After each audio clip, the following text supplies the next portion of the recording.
Hello, everybody, and welcome to another episode of Frugal Noodle, the podcast dedicated to helping you understand your money, finance, and retirement, early or otherwise. And in today's episode, understanding how you shouldn't give up, no matter where you are on this journey, whether it's deep into it and, close to your goal, but feel like it's just not there yet, or you haven't even started yet.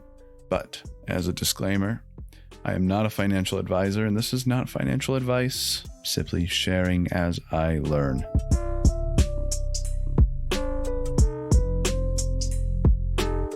There are many people that think they are too far behind to ever achieve any semblance of retirement, early or otherwise.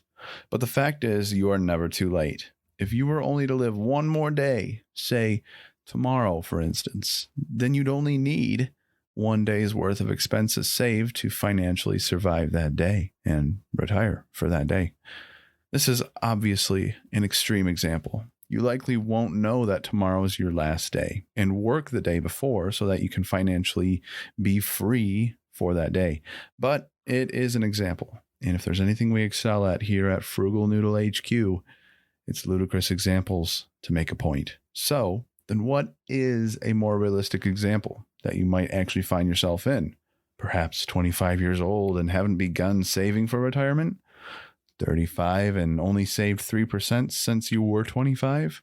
65 years old and haven't saved a dime? Let's explore these scenarios. But before we do, just want to say thank you for sticking around this long if you have. And I do sound a little bit better. I was sick last week.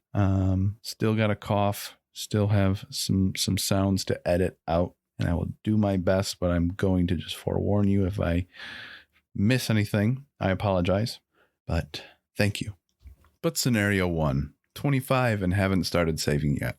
Why are you worried? You are at least in the right place to get started today, and I mean it. Start today. You could be fresh out of college and you're looking for employment. That's your first problem. Find employment. Maybe you're employed and you need to begin hitting that college debt and want to make progress on your savings. I aim to always have $1,000 in savings. That's what I aimed for when I was hitting that debt.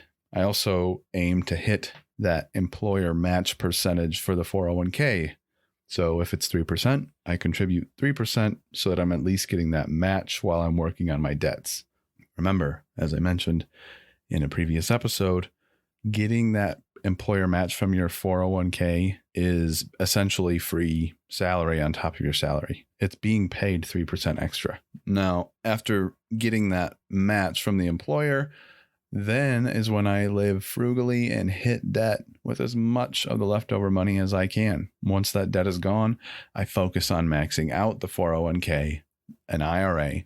And after those two are maxed out or on track to be maxed out from regular contributions for the year, that is when I aim to increase my savings rate to greater than 40% in investing that. My wife and I, we always aim to be greater than 50%, but 40% is a great rate to achieve. Once in this position, just keep those safe investments steady. What I do, as I've mentioned in previous episodes, is invest in an extremely safe amount of money into more aggressive, volatile areas. So what I mean by that is stocks and crypto, things that are more risky. I only invest a small amount, like $200 in a given venture for myself. And if that $200 turns into $2,000, awesome. I will roll it over into a safe investment.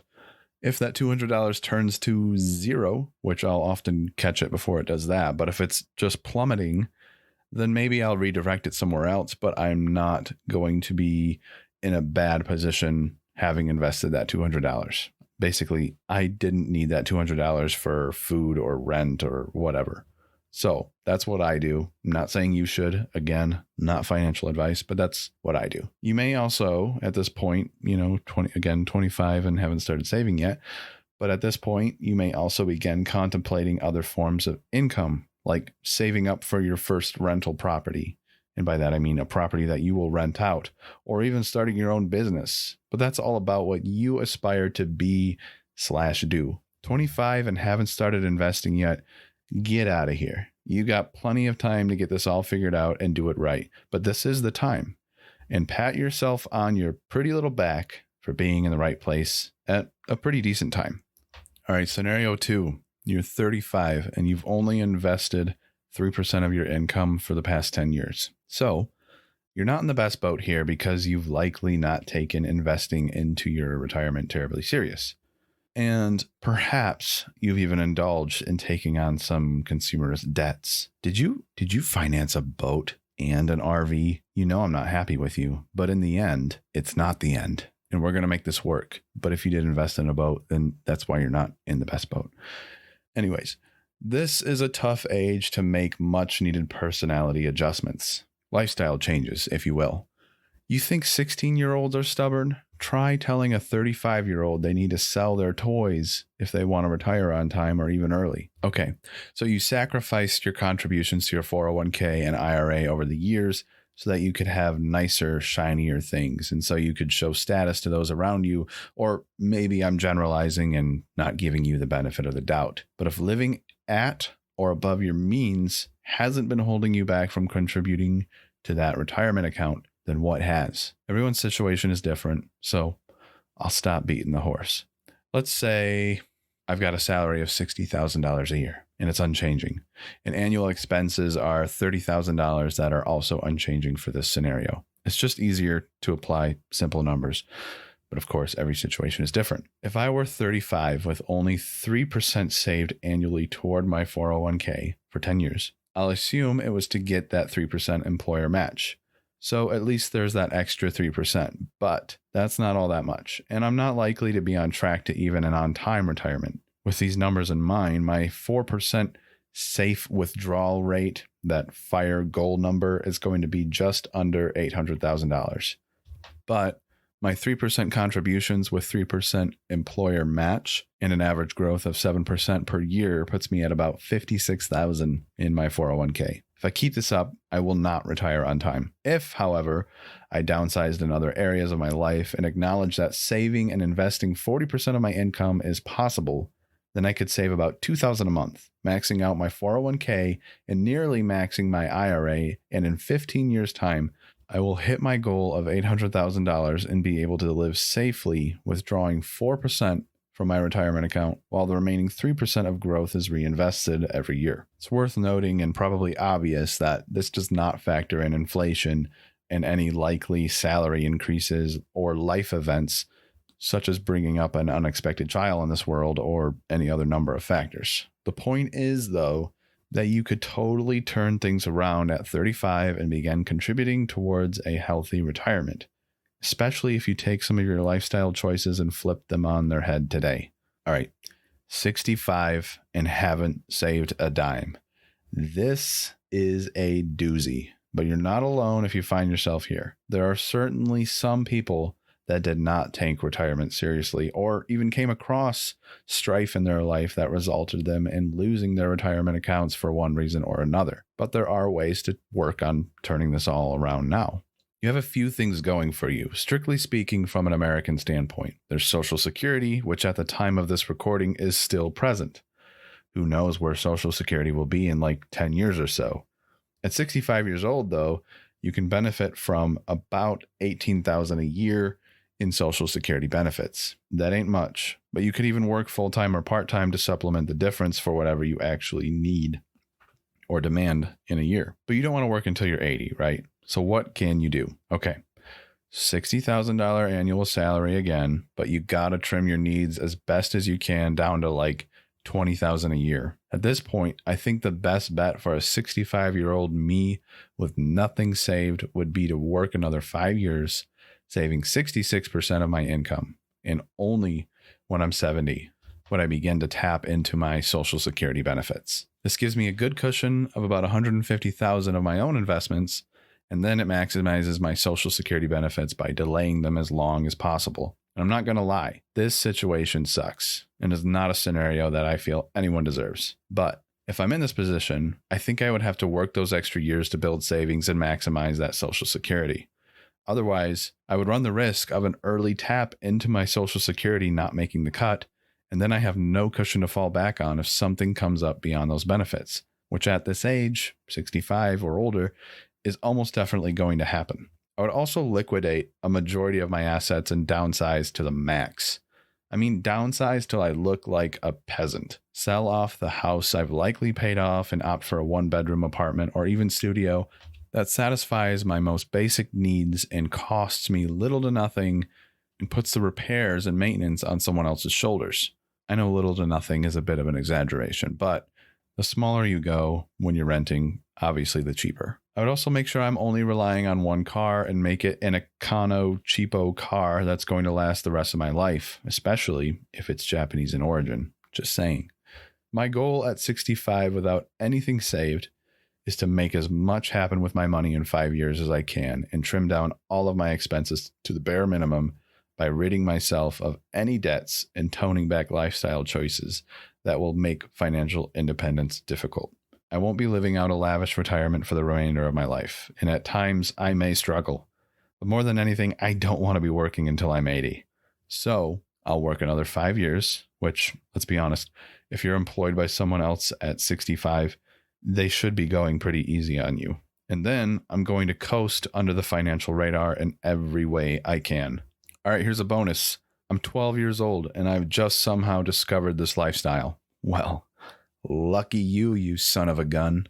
You're about to set yourself up for as early of a retirement as one can without the aid of others or some big financial breakthrough, like a multi-million-dollar business idea or winning the lottery. If I were 12 and exposed to understanding finance in the ways that this podcast and other resources like it were teaching, I would likely be retired today at 29. This might sound like an exaggeration to some, and in most cases it might be, but I've heard of a lot of people getting involved in their financial livelihood at a young age and making investments between 18 and 20 that panned out to extreme growth by their mid-20s. Is this the same for everyone? No, but taking interest in safe investments and even some riskier ones when you're able to accept more failure at a younger age has been known to pan out in great ways for some. Anyways, if I were 12 and interested in finance, I'd be taking on some extra allowance earning work, summer mock businesses, and the like. Things that would challenge me in ways that I won't necessarily have the time for when I'm in my late 20s and possibly starting a family. I'd be reading up on the success of others and educating myself on money in any way I can. Of course, I'd strike a balance between worrying about my adulthood and still being a kid.